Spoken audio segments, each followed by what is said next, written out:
And for the Pledge of Allegiance. Pledge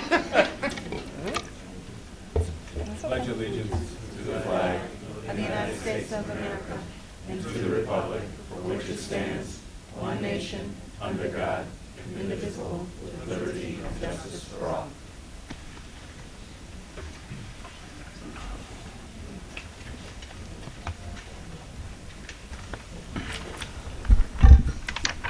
This day, Wednesday, April 30th, 2013, at 4:05 p.m., the regularly scheduled board meeting of the Chicago Park District is being held in the 8th floor boardroom of the Administration Building at 541 North Fairbanks Court, Chicago, Illinois.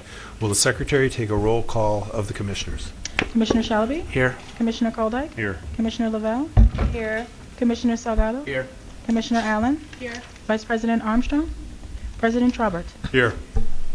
Quorum is present. Let the record reflect that General Superintendent Michael Kelly and General Counsel Maria Garcia are also in attendance. This meeting will please come to order. Item number 1, resolution honoring 2013 Junior Citizen of the Year, Raheen Clay from Euclid Park. Vaughn? Yes. Good afternoon, Board Commissioner and CEO Superintendent Michael Kelly. A resolution adopted by the Board of Commissioners of the Chicago Park District, Illinois, presented by Vaughn Bryant, Chief Program Officer. Whereas it is with great pride that the Chicago Park District recognizes the recent accomplishments of Raheen Clay, an outstanding young man who was just chosen as the 2013 Junior Citizen of the Year. And whereas Raheen is a senior at the Chicago School of Arts, where he is Vice President of the Student Council, a student ambassador, and a member of the Homecoming Committee, French, Debate and Chance to Dance clubs, and whereas Raheen volunteers for the K-Phi 9 dance troupe and the Center for New Horizons, where he teaches dance workshops for preschoolers and also teaches ballet and hip-hop in the Bronzeville and Kenwood communities, and whereas because of his work with the Park District, his academic work, his social and community service efforts, and strong character and values, Raheen was nominated for the 2013 Junior Citizen of the Year Award by Euclid Park Supervisor Stacy Lowe. And whereas Raheen moved up through the area and region level competitions, becoming one of the 24 semifinalists, and whereas Raheen participated in 3 more rounds of judging at a citywide banquet held on March 15, 2013 at Soldier Field, and whereas Raheen was chosen as the 2013 Junior Citizen of the Year because he exemplifies the values of junior citizenship, social responsibility, community citizenship, strong values, a drive towards improving the future for himself and his community, and to his impressive involvement with the Chicago Park District, then and therefore be it resolved that we, the Chicago Park District Board of Commissioners, and the General Superintendent assembled this 10th day of April 2013, do hereby sincerely congratulate Raheen Clay, who proudly represents Euclid Park as the 2013 Junior Citizen of the Year, and that a suitable copy of this resolution be presented to Raheen Clay as a token of our esteem and good wishes. Raheen Clay.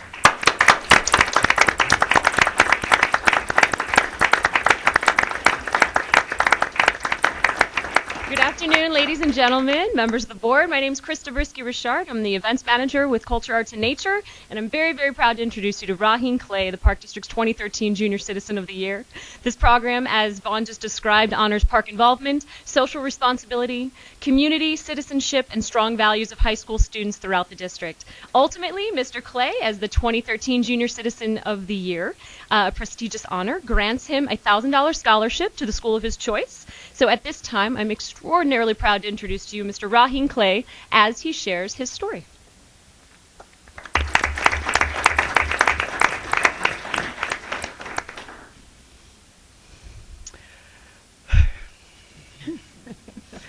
Good evening, ladies and gentlemen. As I was announced, my name is Raheen Clay, and I am truly honored to have been selected and nominated as the Junior Citizen Finalist of the Chicago Park District. This evening, I will be speaking to you about fostering, and fostering ties into my life story. Fostering means to promote the growth of something or someone.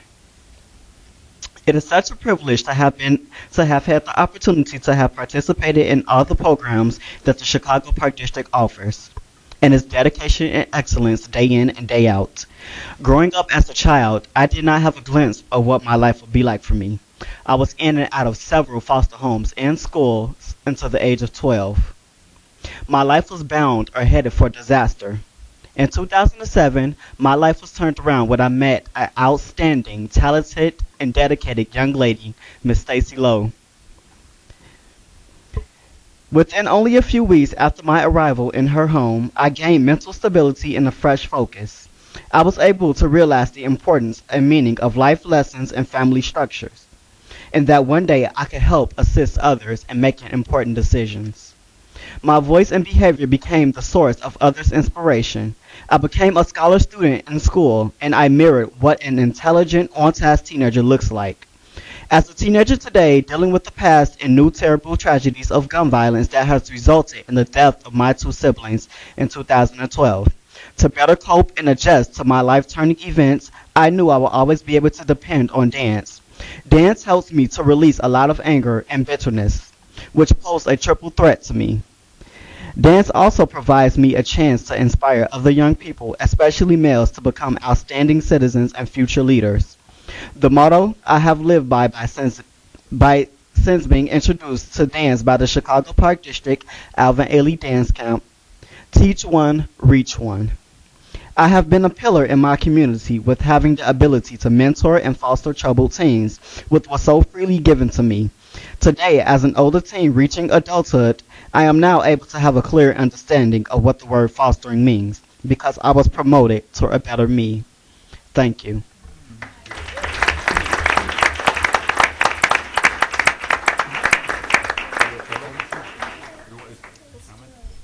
What are you doing next year? Well, I'm sorry. It's a very unprofessional word. My plan is to attend Malcolm X University, where I will minor in dance and major in mortuary science. Great. Thank you. Congratulations. Natalia, where do you want us? Okay.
We'll now take a vote for the adoption of the resolution.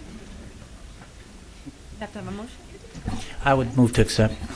Second. Will the Secretary take a roll call of the Commissioners? Commissioner Shalaby? Aye. Commissioner Colbert? Aye. Commissioner Lavelle? With pleasure, aye. Commissioner Salgado? Aye. Commissioner Allen? Aye. President Trobert? Aye. Motion carried and the resolution is adopted. Mr. President, I just want to comment that Junior Citizen is a very special program, goes way back with the Park District, and I had the pleasure of attending that banquet and the last couple of banquets that the Park District has for junior citizens. I was a candidate once myself, and Rahim is a special, special individual. And I recall that evening, the final four, the finalists, I didn't want to be in the position of the judges, but I felt good that our future's in very good hands with the leadership and not only the education, but the leadership and the enthusiasm these young men and women have. So I want to congratulate Rahim and also the Park District for continuing this program, because I think it fosters a good thing for our future. Thank you. Thank you, Mr. Shelby. And Raheen, congratulations, and thank you so much for your comments. I think we're all very moved by them and very much appreciate them. Thank you. And Mike, I've done this for a few years. Have I forgotten these events, or did we just stop bringing these? This is a great thing. Great question. And I that's can't always- remember that Okay. us bringing a junior citizen I think we've ever done it. board meetings in a awesome. while. And it's All right. awesome, and I've had the pleasure of running into many finalists over the year and the awardees. And to the girl or the boy, the man or the woman, they're all rock star people. So you have big shoes to fill. I'm sure you can do it. You impressed all of us within 5 minutes. So congratulations. Same time next year, then. Right? Same time next year. We'll be here. Next on the agenda is the pension board appointment. Before we move on to the nomination, I'd like General Superintendent Mike Kelly to introduce the latest addition to our executive team. So it's my pleasure as he walks up to the podium to introduce Steve Lux. Steve Lux served in a former life for 15 years at the City of Chicago, the last 5 as the city's comptroller over a $6 billion a year annual finances, right? $6 billion. Steve left the comptroller's office where he worked in the private sector for Baker Tilly, Vershaw, Krause, and then we, the Chicago Park District team here, was lucky enough to get Steve to come work for us as our new Chief Financial Officer. We don't normally applaud CFOs this early in their tenure, but if anybody would like to give you some applause, they can. Thank you, Mike, for those comments, and just good afternoon, Mr. President and Commissioners. It's my honor to be here and to work here. A little bit about my background, as Mike mentioned, I spent 15 years at the City of Chicago in the finance department, the last 5 years as a comptroller. Comptroller was responsible for the accounting and financial reporting, vendor payments, payroll, health benefits, risk management, and debt management, and thoroughly enjoyed my time in government and looking forward to it as well. Married, have 2 kids, 2 teenagers. Use the parks, play basketball at Ridge Park and Hayes Park, and play softball at a couple places as well. So, additionally, as part of my duties as the comptroller for the city, I was a trustee on the city's 4 pension plans, as well as the chairman of the Deferred Compensation Committee for the city's deferred comp plan. Well, and commissioners, it's no great surprise. Us, like many governments and agencies throughout the state, have pension issues, and it's actually very important that the administration make these appointments and get it right, because really collectively we all have to work together to solve our pension woes. So I certainly support Steve's nomination to our pension board, and hopefully you guys will too.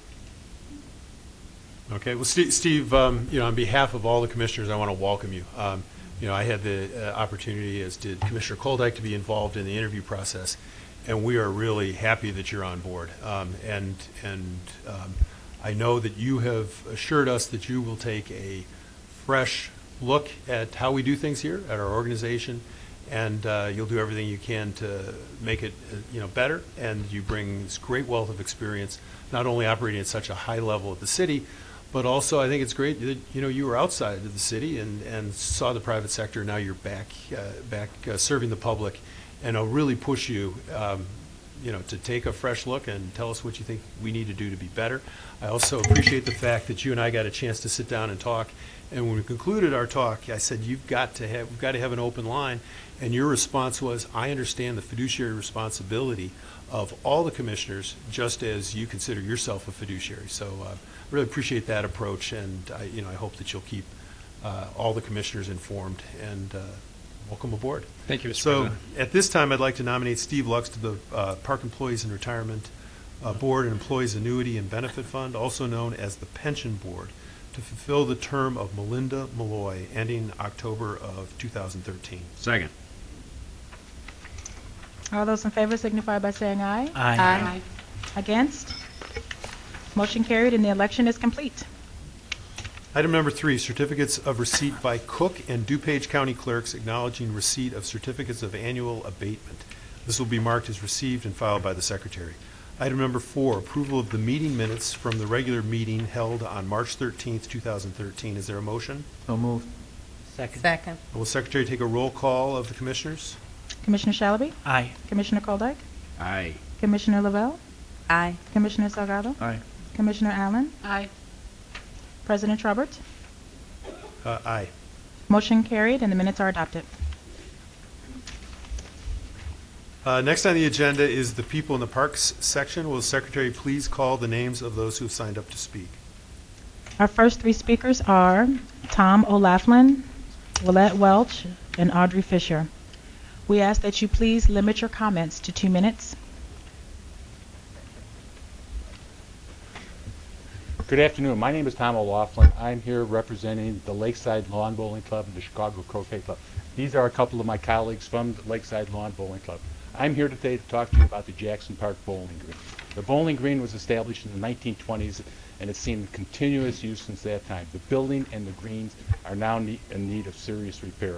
The Park District is addressing the building needs. It says it will replace the roof, address the tuck pointing, and fix the heating system. However, the greens themselves are in a world of hurt. They need a lot of work. We've gone out and gotten a bid from the outfit that takes care of the Osaka Gardens to rehabilitate the lawns, and that bid came in about $7,000. However, the experts that we've talked to highly recommend the installation of a sprinkling system to avoid future problems. The Park District has gone out and gotten a bid for those costs, and that came in at about $33,000. I'm here today to ask the Park District to support the rehabilitation of the greens and the installation of the sprinkler system. However, I'm not asking the Park District to shoulder the entire cost of those expenses. The 2 clubs are willing to pay half the cost of those expenses, provided they could pay those out at the rate of $4,000 a year. Now, I think that the 2 sports we're talking about here, lawn bowling and croquet, appeal to a wide variety of people. We have senior citizens as members, college students, families, high school students.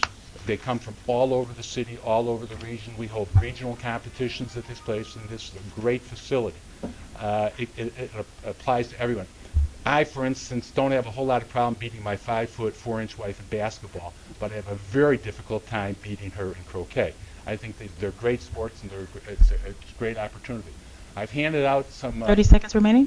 Thank you very much. I've handed out some of my remarks. They say a picture is worth 1,000 words. You can see what this court looked like last spring, and I understand from Audrey that they haven't improved. So again, thank you very much for the opportunity to bring this to the board's attention. And if there's any questions you might have, I'd be willing to entertain them to the best I can. Tom, I'm sorry. Just so I'm clear, the 2 clubs are proposing to pay half the $40,000. Correct. Okay. Over a period of time. I see that. I got it. Okay, thank you. What I would suggest is Pat LeVar, our Chief Operating Officer. Yes, sir. You should continue this discussion with Pat in the back. Very good. And talk about what the next steps will be. Very good. Okay. Thank you very much. How many participants do you have in this activity? We use the court. We figure during the season, the courts are used about 4 to 5 times a week, and each time there's about 20 to 30 people a day. People that come by the courts, we constantly, we have brochures. Anybody that expresses an interest in playing either one of the games, we want people to play. The more people, we want our sports to grow. If you're not growing, you're dying. Is it lit? It is lit. There's also issues with some of the lights, which we brought to the attention to the appropriate authorities of the Park District. But today, I'm just focused on this extraordinary expense for the rehab and installation of a sprinkler system. But I think that we have a very good working relationship with the Park District officials. Like I said, they've looked at the roof and they think that, yes, it does need to be replaced, right, and other items. So it's just this extraordinary expense. And the clubs have put in about $30,000 on their own since about 2000 for lawnmowers, for redoing the building. I know I'm way over my time, so I apologize. So I apologize, but And how long will the club have to be idle by this new surface? there are two courts. The east court is in better shape than the west court. So we're hoping that part of the $7,000 rehabilitation court is intended to take the east court out only for a short period of time, maybe several weeks. The west court is going to be totally treated, removed, and start from scratch. And we're anticipating, according to what they've told us, about a month and a half, perhaps. Thank you. I just have a question. I've driven by that. It's a beautiful site. It's gorgeous. You should and stop by. Well, I mean, I think that's my question: is how can people access the programming? I mean, unless you come by and get a brochure. Well, that's a good point. Perhaps it would, if you search the Park District website, you would be very hard put to find any references to the facility. Both clubs do have websites. Like I said, we hand out anybody who walks by and stops and looks. We shove a brochure in their hand with website addresses and phone numbers and things like that. We try to engage the interested public as much as we can. We engage the media. Excuse me, I'm sorry. No, please finish. I interrupted you. We've invited the media down. They had a 190 North segment down there a year or two ago, and it's difficult because they're not Olympic sports and stuff like that.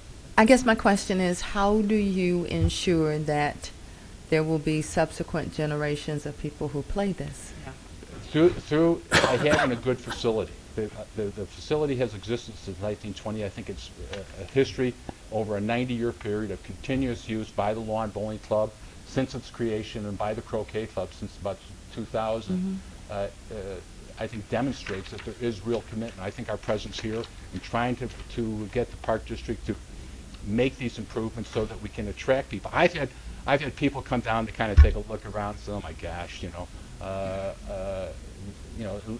last year was particularly tough. We had the Midwest Regional Croquet. I'm sorry, I hate to cut you short, but thanks for being here. I apologize. Okay. I apologize. Thank you so I could go on much. just for all afternoon. But Chief Operating Officer, he's got his hand up right there. My suggestion is that you try to partner with some of the community organizations. We have done that. The Senior Olympics come there. We're part of the Hyde Park Parade, etc. Thank you very much. Thank you. And we will do that. Ms. Welch?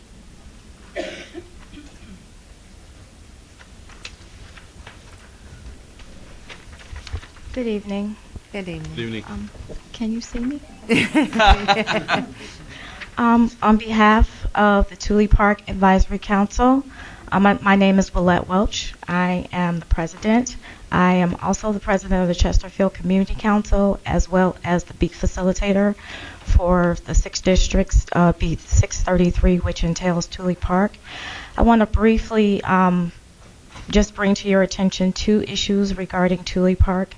We have, according to the capital improvement plan, the roof to the Park District is scheduled to be fixed. Someone was out there last fall reviewing the roof and the damage that has been done to the building. So we're just trying to get an answer as to when the roof is going to be repaired. There is major damage. The basement floods, there has been mold, and we believe that there has been significant damage to the foundation, to the building as well. So we're just really, really concerned about the patrons of the park and them, coming into a facility that, that needs to be repaired. My second request is we have made a request to the Park District, and I am coming to you to request that we have the grounds to the park close at 9 o'clock instead of its present 11 o'clock closing.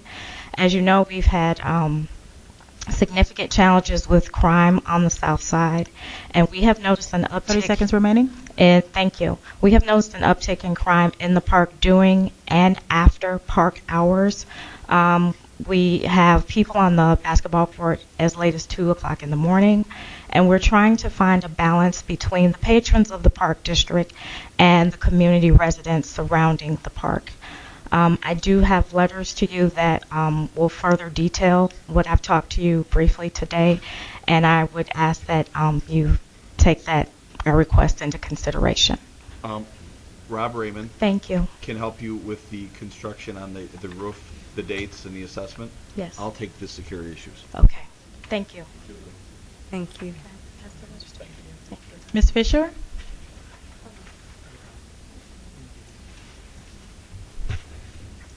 Hi, and welcome to everybody that cares enough about the parks to spend their time here. I am Audrey Fisher, Director for Chicago Astronomical Society and founder of One Star at a Time, the Global Star Park Network, which is endorsed by UNESCO Man of the Biosphere Program. I'm here to say that not only is it possible to restore starlight over the city of Chicago while maintaining streetlights and other important lighting for the city, that it's something that wouldn't just be something nice to do, but something that we must do. Both the World Health Organization and the AMA, the American Medical Association, has unanimously declared that light pollution is harmful to human health and safety because it may not seem intuitive, but it stops your melatonin production, and that is directly linked to breast and prostate cancer, type 2 diabetes, mood and sleep disorders, and several others.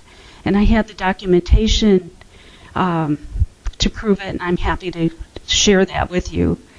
The other thing I'd like you to know is that Cook County recently passed a nickname of a starlight lighting ordinance, and this was in February 2012. I'm hoping that Chicago's Park District would also consider including light pollution and everything that in all their programs. We have also, I want you to know that the governor announced a week-long celebration of starlight in August during the Perseid meteor shower, where we're going to encourage lights out. We're going to have free programming for everybody. We're happy to help you with that. We want to get ready for Comet Ison, which is in December. This comet will be so bright, it'll be visible during the day. I've noted everything you've said. I'm going to work with Adam Schwerner, our liaison, to the Adler. We've been working a lot with the Adler, too, right? They're another advocate, I would assume. They can help us, right? Oh, goodness, yes. Great. So I'm going to work with Adam. I think I have your email as well, and we will get back to you, because I do want to follow up on the county and some of the other initiatives. Thank you. Okay? Thank you. Our last four speakers are Anthony Iniquez, Carlos Terrazzo, Bob O'Neill, and George Blakemore.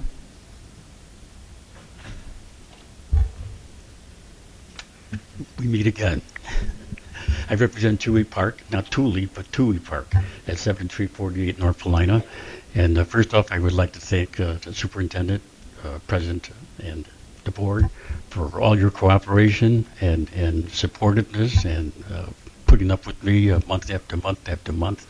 But I'm here to tell you that participatory budgeting is in its final stages, and we have quite a few projects that have been put forth, and I think they're all going to work. And I'd like to say that Toohey Park was a recipient winning the award for a new playground, and I was wondering when construction was going to start. I mean, I've been coming up before the board for about the last 3 years seeking the playground, and I think we should be on a fast track. But anyhow, other than that, I'd like to say that our game room has been a really fantastic thing that we started on Friday nights. We have four kids that are going to the finals in the ping pong tournament, and I really like that. I appreciate the job that Tony Pantero, our landscaper, has been doing around the park. He's going to be redoing the ball field, and hopefully we can get the soccer field seeded or sod. I wish I had the connections that our president had and raising $10 million for turf fields, but I know it's very expensive, you know. And then we too sprung a leak in the roof, and it's been leaking. Talked to the area manager. They came out, they repaired the roof. I talked to some of the workers, and they says 30 that seconds remaining. we need a new roof. And I know that's probably under the capital improvement plan. We have windows that need to be looked at, et cetera, et cetera. But anyhow, I do thank all of you for your cooperation and understanding. Thank you, Tom. Okay. Thank you. Mr. Terrazzo?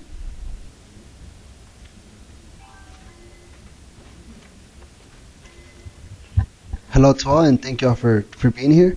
My name is Carlos. I'm representing the Little Village community, South Lawndale, and I'm here to summarize last night. Last night there was a meeting with the Chicago Park District and Little Village community members and community organizations, and this meeting was for the design of the park number 553. I just want to say that it was a great meeting. There was a large number of community members, community orgs that were present. I want to thank personally Mr. Bob Foster in the back. He was there, very supportive, and I also want to thank the design group who did a great presentation. There was a lot of visuals. A lot of community questions were answered, and there was a great virtual video of the park, which was amazing. So what I'm here to talk about, to ask for actually, is that this is the second meeting that was held. The first one was in August 2012. This one was yesterday, and we feel that there should be at least one more meeting to come to a consensus about how the design should finish, how the finalized design should be. I'm not going to go into details, but I do want to say that from the first meeting to this one, there was many changes in the plan that I feel that the architects and Bob took in consideration what the people were asking for. So I want to thank you for that, and hopefully we do have one final meeting. So Carlos, it was a pleasure. I met you at Harrison too when the mayor made the announcement. So it's good to see you again. Let's keep the momentum that it was a great meeting. And if there's anything you guys can work out today, great. Otherwise, yes, I want to continue the discussions with you and obviously LaBejo as a whole. Thank you. Great. Thank you. Mr. O'Neill?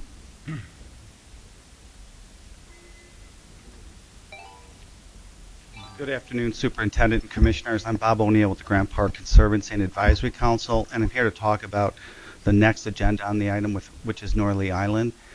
And we feel supporting bringing back the airport is a great idea. I'm totally kidding. No, I thought you were Rachel for a minute. Yeah, exactly. No, we're here to support the expansion of the lawn area and the outdoor concerts. We think that the Norley Island concert venue has been very successful. We've gotten a lot of positive feedback about it, and it is funding, besides a cultural institution and bringing people out there and making our city even more globally competitive in outdoor culture and parks. It's also funding nature and the realization of the rest of Norley Island, and I think that these public-private partnerships are very important. I encourage the Park District and the board to continue looking at creative ways to fund nature and to fund park projects, and I think bringing in the private sector like this is a great idea, and in this particular case it'll expand the green space, we'll get more trees, and then in the future continue to fund the rest of Norley Island and the ecosystems and everything else that is going on out there, and I think it's very important, and it's a good model, and we should continue it. Thank you. Thank you. Mr. Blakemore?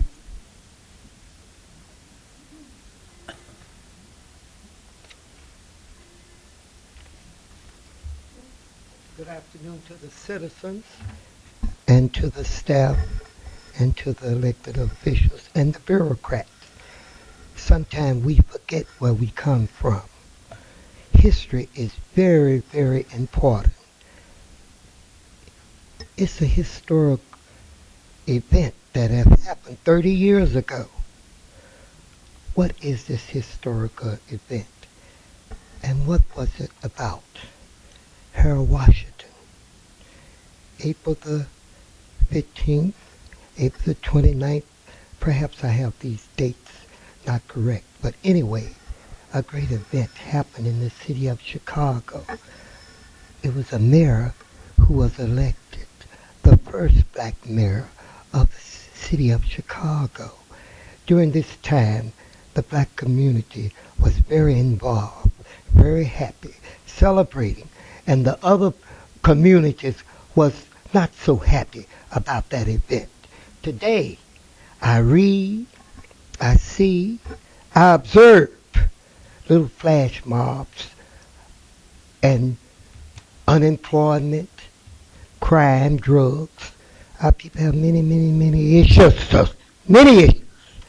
But if you know where you come from, you know your history, and you don't forget where you are, you can still believe and achieve and make great progress. So I challenge this body again when they have a resolution. The community, you here, don't forget about that event, Harold Washington, April. Something happened a long time ago. So we got too sophisticated now. We forget where we come from. And I'm going to leave with this. Very briefly. We still have a long ways to go in our community.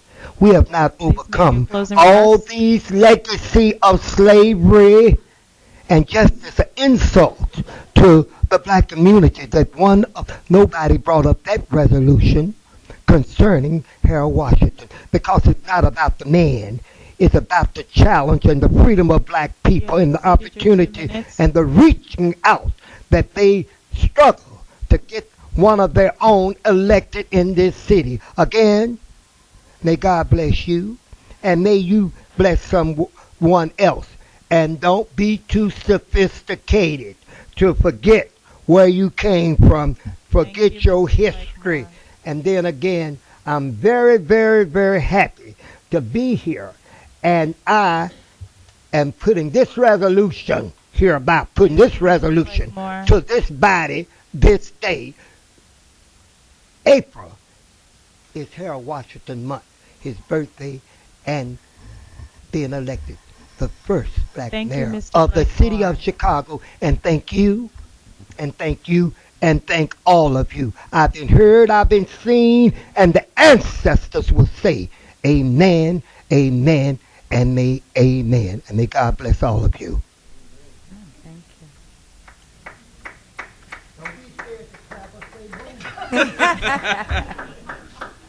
There are no further speakers. All right. Thank you. Before we go into presentations from departments, I'd like to ask Julie Sacco from the North Park Village Nature Center to give a brief presentation on the Maple Syrup Festival.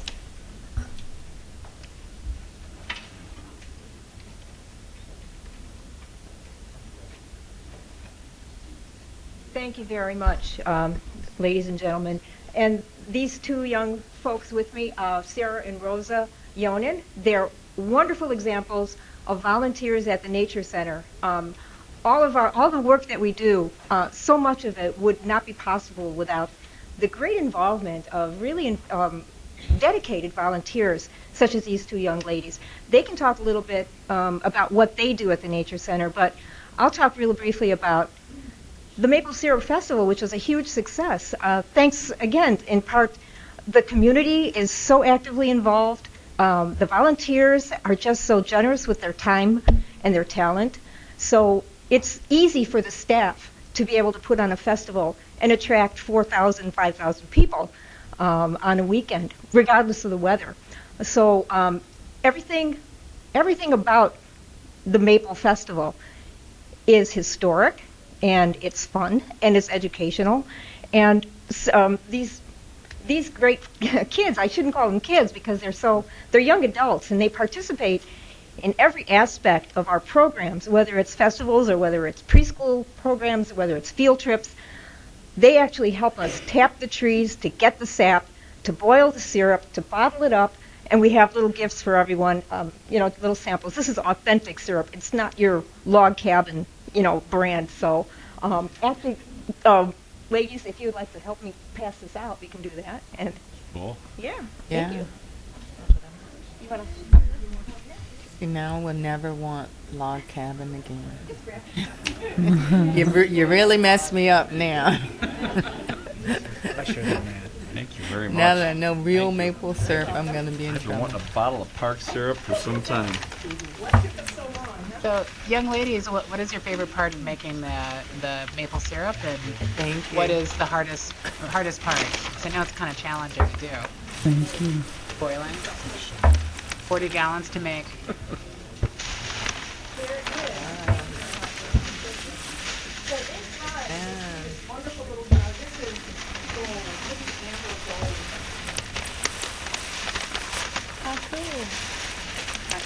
It's quite a laborious process, and as they've mentioned, it's a 40-to-1 ratio of sap to actual syrup. So if this is 12 ounces, it took, well, multiply that by 40. So it takes 40 gallons of sap to make 1 gallon of syrup. So this is really a delicacy. Wow. So how much sap comes out of one tree? You could probably get about maybe 10 gallons of sap from one tree safely. We tap about 100 trees. This has been a bumper crop year. We had about 250 gallons of sap. Sounds like a lot, but what does that make? You know, do the math, it's about 4 gallons, 4 to 5 gallons. So this is this is like a collector's item. And it's on everything from popcorn to ice cream to yogurt. You know, it's just wonderful. So, but again, it's the volunteers that really help do this. And these young ladies have been with us for about 3 years, involved in every aspect. They're homeschooled, so they have the time and the energy and the support of their parents to come and really, really participate at a grassroots level. And a lot of our volunteers do that, and we're very grateful. We have about 75,000 people visit us every year. 12 to 15,000 of them are kids on field trips. We're a very, very busy park. But that's because of the involvement of the community and then the kids, the volunteers that help. Awesome. Yeah. So, young ladies, has this inspired either of you to a career in agriculture of some sort? Yeah, actually, we are thinking about trying to volunteer with other nature groups around our area, and we I have been considering jobs working with the North Park Village Nature Center as staff members and with the Chicago Park District. Very good. Awesome. Thank you. Keep it up. Thank you. Thank you very much.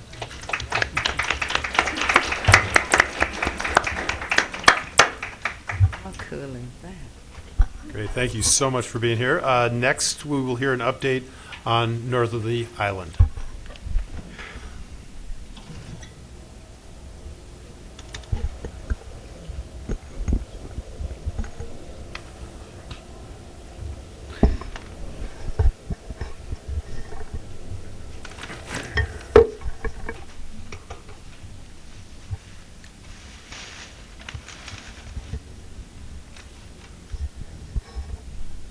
Good afternoon, Commissioners. Rob Raymond, Director of Planning and Construction.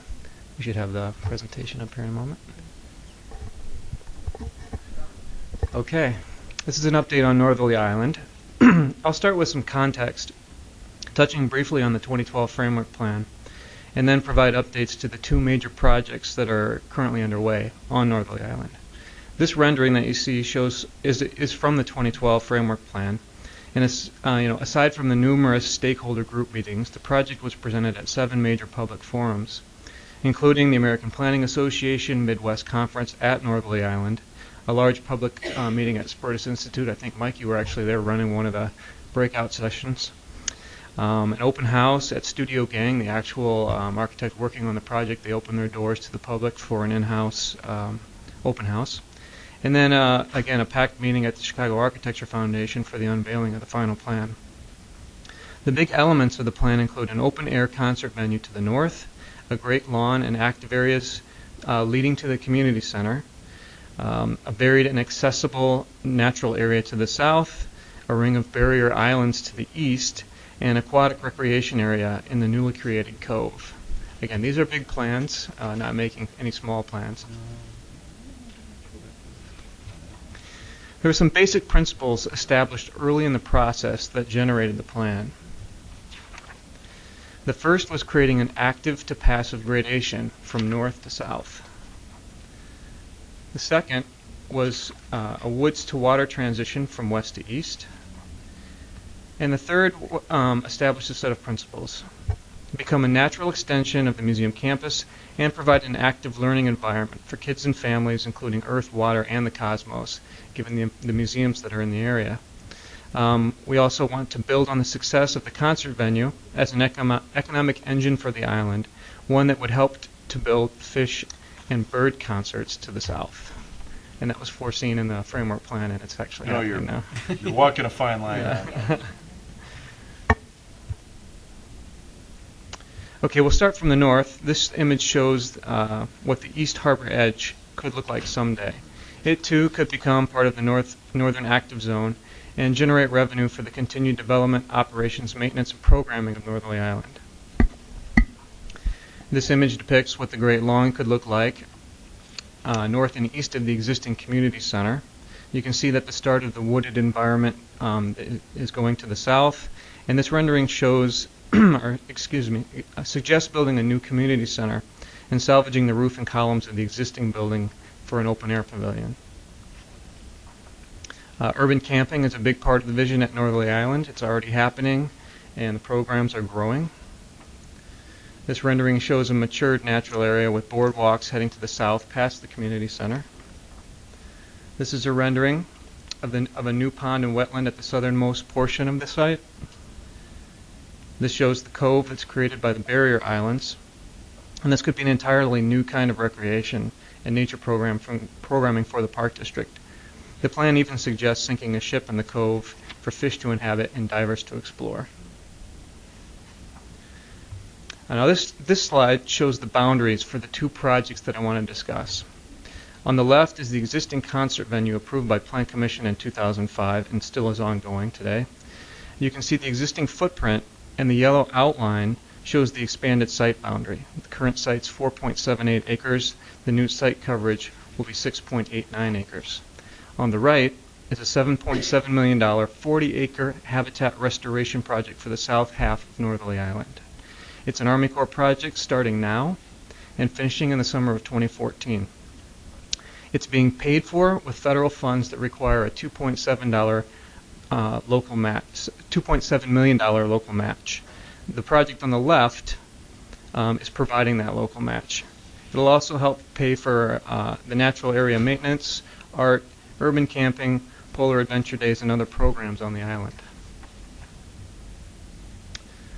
This rendering shows the proposed improvements for the main event venue. The improvements include a realignment of the stage and seating, more efficient back-of-house operations, improved restroom facilities, added pathways and green space within the main event venue, and approximately 6 acres of park improvements outside of the venue. The seating capacity inside the venue increases from 8,000 to 8,600 seats, and the park improvements outside the venue include grading, drainage and pathways connecting 12th Street Beach to the existing trails to the south. And these improvements allow for lawn seating for special events concerts, as well as Park District programs, such as urban camping and day camp activities. In effect, this project is creating the first phase of the Great Lawn called for in the Northerly Island Framework Plan. This rendering depicts an entry to the main event venue. It also shows some of the additional lawn areas that are proposed inside the venue itself. If you've been to a show, you know that the views and the setting are really pretty stunning. We want to maintain that and enhance that so it has a park feel at both inside and outside the venue. This rendering shows the sight lines from the floor seating with the skyline backdrop. And this rendering depicts, again, the event venue during a special event. As you can see, the picnic seating, much like you'd see on the lawn of Pritzker Pavilion or at Ravinia, extends beyond the main event area and allows us to book shows or some unique acts that draw a much larger audience. The lawn can hold up to 22,000 people, and these events would occur a few weekends out of the year. The additional concession tents and perimeter fencing would be present only during the event, and the lawn area would be completely open and free of any fencing, tents, or other temporary furnishings at all other times. This Great Lawn area will be used 99% of the time for other Park District programs, and the concert venue itself is used by the Park District for non-concert events such as our Parks Advisory Council Summit, family-friendly events, and fundraisers such as the Green Tie Ball for the Gateway Green Charity. This rendering shows the existing main event venue, site boundary with the proposed expansion boundary. Also shown are the grading pathway and landscape improvements. Again, the stage is rotated to the southeast to allow for additional floor seats, as well as support events with lawn seating. It should be, I should mention as well that the back of house improvements will help to pull a lot of the trucks and other support structures that are along Lynn White Drive currently that are causing some congestion. The current event venue doesn't really count that space in its footprint, when in fact it's using that space. This actually pulls it within the fence, tidies up the area, and provides for better circulation and a better park experience. Now that project will be done by June 1. Moving now on to the project to the south. This is the south 40 acres of the site. Construction mobilization is happening as we speak. For this project, we were in the right place at the right time. The Army Corps of Engineers was reallocating GLRI funds from other Great Lakes projects that could not develop plans fast enough or could not come up with a local match. Our framework plan was in place, and we had the Northerly Island Reserve from the concert venue to leverage this federal money. The project constructs nearly half of the existing island's onshore framework plan, including the prairie, wet prairie, pond, emergent marsh, savanna, and aquatic habitats. And I'll show you some images of what these habitats look like. But first, I should mention that Studio Gang took the core plan and refined the grades to closely follow the design intent from the framework plan. They did this for the lawn of the concert venue as well, and they did this pro bono. They've been great partners with us, and they're very excited to see so much of the plans coming to fruition today. Here's some images of Mesic Prairie, things that you'll see once the landscape is established. It will take a few years for this to happen, but now is the time to start. This is an example of what wet prairie looks like. The pond, which will be hydraulically connected to Lake Michigan. Emergent marsh environments, savanna, and the lacustrine environment, which is lake edge environments. In this case, this is in Chicago, but the kind of reeds and lakeshore edge is what you'll see along the inner harbor. Mountain in the background. Right, we won't have that. And that's what's happening.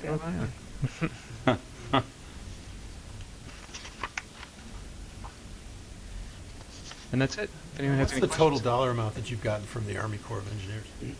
It's a $7.7 million project, and we're providing 2.7. So Where'd you get the 2.7? That was from the Northerly Island Concert Venue Reserve. Do we have a locked-in contract with Charter One or a sponsoring entity? No. No. We're looking for a long-term partner. So we're making these changes on the expectation that we will find a long-term partner? We made the changes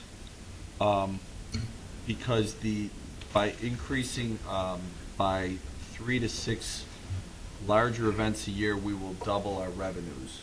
The Fish concert and the Jimmy Buffett concert will probably generate at least $1 million for the Chicago Park District. The name and title sponsor is a much welcomed bonus on that, and I believe the split is 70-30 between Live Nation and us, 70 in the taxpayers' favor. We have an agreement with Live Nation that is Right. how long in duration? We're negotiating a new one. We're negotiating a new one. That will be, I think, 10 years in duration, and I think we've been partnering with Live Nation for maybe 7 years total out there. And we have another exciting event that we will be announcing shortly once we reach an agreement with that promoter, and then I think we will have agreements with every major promoter. So in Chicago. The investments strengthen our ability. These are why we don't raise taxes. This is why we haven't raised fees. These are why we haven't raised harbor fees.